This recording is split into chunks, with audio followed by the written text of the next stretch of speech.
Hello student, आज हम फिर चैप्टर केमिकल इक्विलिब्रियम ले रहे हैं और आज हम ले रहे हैं उसके न्यूमेरिकल्स जो कि बेस्ड हैं इक्विलिब्रियम कांस्टेंट पे। तो बेटा क्वेश्चन क्या है देखिएगा। The value of Kc is 4.24 at 800 kelvin for the reaction CO plus water gives CO2 plus hydrogen. Calculate equilibrium concentrations of CO2, H2, CO and water at 800 Kelvin if only carbon monoxide CO and water are present initially at concentrations of 0.1 molar each.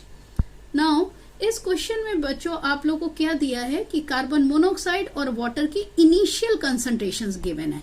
बच्चों जो हम equilibrium constant के फॉर्मूले में concentration feed करते हैं reactant को और प्रोडक्ट की, वो कौन सी होती है? इक्विलिब्रियम पे। ये कौन सी है? इनिशियल। तो हमें इक्विलिब्रियम पर इसकी कंसंट्रेशन पहले फाइंड करनी पड़ेगी। तो बेटा क्वेश्चंस को बहुत क्लियरली पहले समझ लीजिएगा तभी सोल्यूशन स्टार्ट करिएगा। तो यहां देखिएगा हम क्या कर रहे हैं। पहले मैंने वही रिएक्शन लिखी है, CO plus water give CO2 plus hydrogen. Initially quantity given है कार्बन मोनोऑक्साइड और वाटर की 0.1 CO2 और हाइड्रोजन जो कि क्या है? प्रोडक्ट। बच्चों हमेशा याद रखिएगा इनिशियली यानी in the starting of the reaction the concentration of products must be 0। अब हमने सपोज किया है कि इक्विलिब्रियम पर कार्बन मोनोऑक्साइड और वाटर की X क्वांटिटी जो है वो रिएक्ट कर गई। अगर X क्वांटिटी रिएक्ट कर गई तो बच्चों रिमेनिंग कितनी होगी? 0.1 माइनस एक्स, 0.1 माइनस एक्स।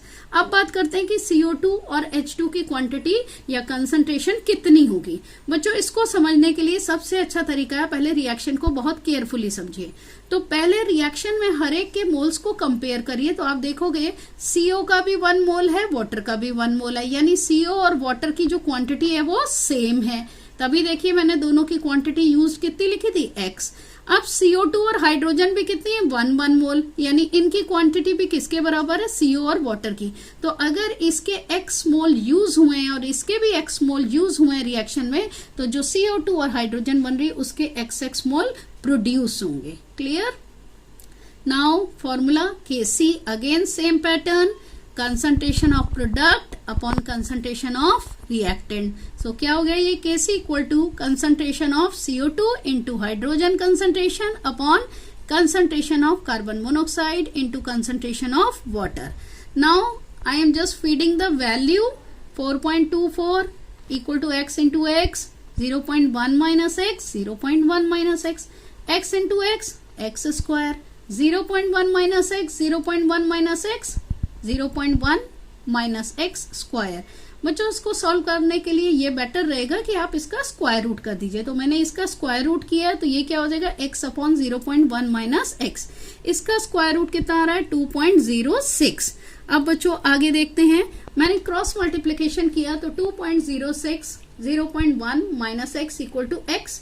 अब मैंने यहाँ ब्रैकेट ओपन कर दिया है, फिर माइनस 2.06 को मैं राइट साइड ले गई हूं तो वो प्लस हो जाएगा, तो ये क्या हो जाएगा? 3.06। सो x इक्वल टू 0.206 अपॉन 3.06 जिसकी वैल्यू किसके इक्विवेलेंट है? 0.067। अब बच्चों हम बात करते हैं concentration of CO2 and hydrogen. दोनों की कंसंट्रेशन इधर देखिएगा हमने ली कितनी थी? X, और x की वैल्यू अब हम फाइंड कर चुके हैं कितनी? 0.067। तो ये हो जाएगी इसकी concentration in terms of molar. अब हम ले रहे हैं कार्बन मोनोऑक्साइड और वाटर की कंसंट्रेशन। वो हमने कितनी ली थी बच्चों? 0.1 माइनस एक्स, 0.1 माइनस एक्स।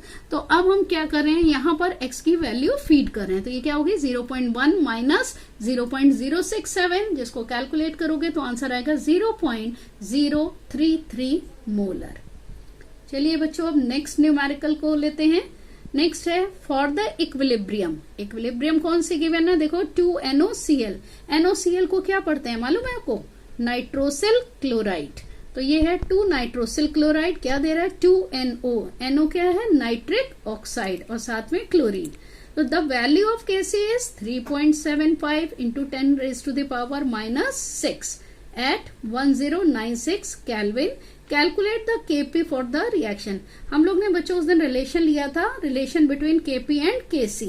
अब रिलेशन जब लिया था तो अगर आपको याद हो तो हमने लिया था Kp equal to KC RT power is delta N। तो अब हम पहले डेल्टा N कैलकुलेट करते हैं। क्या होता है बच्चों delta N? Number of moles of gaseous product.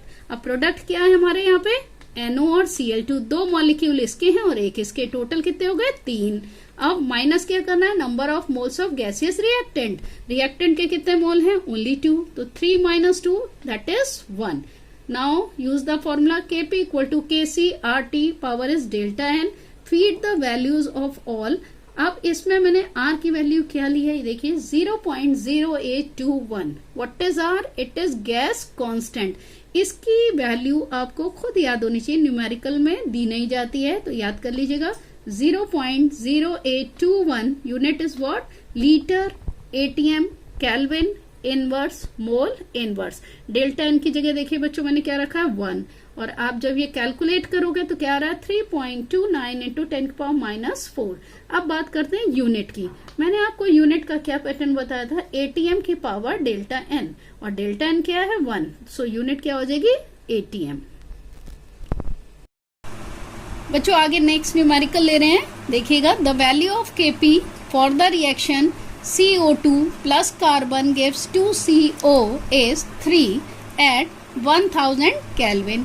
If initially the partial pressure of carbon dioxide is 0.48 bar and partial pressure of carbon monoxide 0 bar and pure graphite is present, calculate equilibrium partial pressures of CO and CO2. बेटा अब हमने reaction लिखी है, देखिए CO2 plus carbon gives 2 carbon monoxide. अब हम initially means in the starting ले रहे हैं, ये गिवन है मेरे पास 0.48 बार, लेकिन कार्बन की क्यों नहीं लिया? अब आप सोचोगे क्योंकि CO2 क्या है बच्चों? गैस, जबकि कार्बन क्या है? सॉलिड।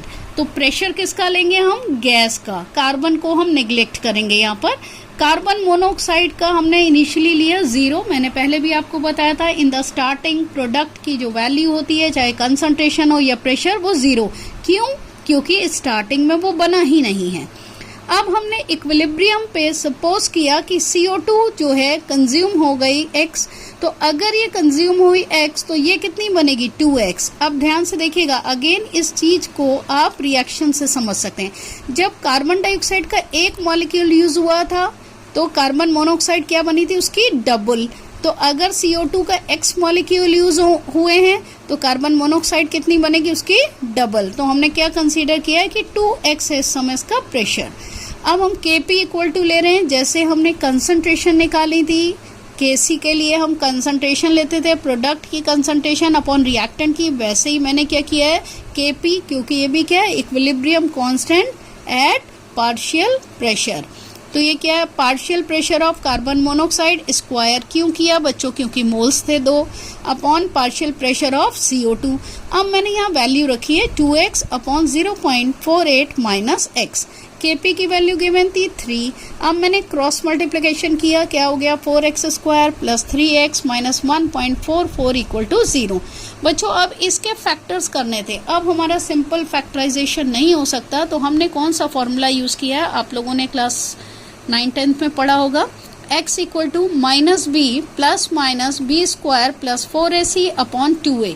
अब ये हम किस हिसाब से लेते हैं? क्योंकि हम इस इक्वेशन को कैसे पढ़ रहे हैं, देखिएगा ax square plus bx minus c equal to 0। तो बच्चों इससे हमें b की वैल्यू क्या मिली? 3। ठीक है, यहाँ भी मैंने देखिए 3 रखी है। a की वैल्यू क्या है? 4 रख दी। c की वैल्यू क्या है? 1.44, देखिए वही रखी है, 2 इंटू a। अब इनको जब आप कैलकुलेट करते हो तो क्या आ रहा है? अंडर रूट 32.04, इसका स्क्वायर रूट किया मैंने, क्या हुआ? 5.66। यहाँ पे भी प्लस भी है माइनस भी है, तो बच्चों मैंने प्लस वाला यूज किया है। क्यों? क्योंकि जब प्लस वाला यूज कर रहे हैं तो जो आंसर आ रहा है वो पॉजिटिव आ रहा है। अगर मैं नेगेटिव लेती तो ये नेगेटिव में आता, तो इसीलिए हम कौन सा लेंगे? Positive sign. तो x की वैल्यू क्या है? 0.33। तो अब हम इक्विलिब्रियम पर पार्शियल प्रेशर कार्बन मोनोऑक्साइड का कितना था हमारा? 2x। तो हमने x की वैल्यू फीड कर दी, क्या हो गया? 2 इंटू 0.33 यानी कि 0.66 बार।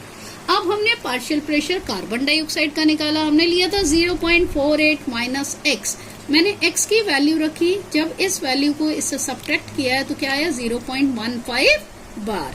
अब बच्चों हम नेक्स्ट न्यूमेरिकल ले रहे हैं। ये जो न्यूमेरिकल मैं लेने वाले हूँ ये कई बार कंपटीशन में आया ऑब्जेक्टिव में, तो इसको उस सेंस में देखिएगा क्योंकि क्वेश्चन बहुत ही छोटा है, ऑब्जेक्टिव में आने के बहुत चांस हैं। Equilibrium constant K of reaction A2 plus 3B2 gives 2AB3 is 4 into 10 raised to the power minus 6. Calculate the equilibrium constant K for 1/2 A2 plus 3/2 B2 gives AB3. अब बच्चों हम सबसे पहले इक्वेशन या रिएक्शन 1 ले रहे हैं। A2 plus 3B2 gives 2AB3. इसके लिए इक्विलिब्रियम कांस्टेंट ले रहे हैं। क्या दिया मैंने? AB3 का square, again pattern same, product के मोल्स मैंने पावर बना दिए हैं। और ये क्या है? A2 प्लस B2 की पावर 3। रीजन B2 के कितने मॉलिक्यूल हैं? 3। अब मैंने यहाँ पे K की वैल्यू फीड करी और इसको एज इट इज छोड़ दिया। अब हम सेकेंड रिएक्शन के लिए करने क्या है? 1/2 A2 plus 3/2 B2 gives AB3। अब इसके लिए हम K निकाले हैं, मैंने डिफरेंशिएट करने के लिए इसको K डैश कर दिया बच्चों। तो K dash equal to concentration of AB3 upon concentration of A2 power half. क्यों लिया? क्योंकि मोल्स हाफ थे। B2 की कंसंट्रेशन पावर 3/2, अगेन मोल्स 3/2 थे। अब बच्चों इसको कैलकुलेट करने के लिए मैंने क्या करा है कि इस पूरे को मैंने मल्टीप्लाई कर दिया है किससे? आप ध्यान से देखो तो मैंने क्या करा है? 2 पावर 2 करा है। क्यों? 2 इंटू 1/2 करोगे यानी 1, और उस 1/2 को क्या किया? स्क्वायर रूट बना दिया है। तो A2 हो गया क्योंकि 1/2 क्या बन गया? Square root.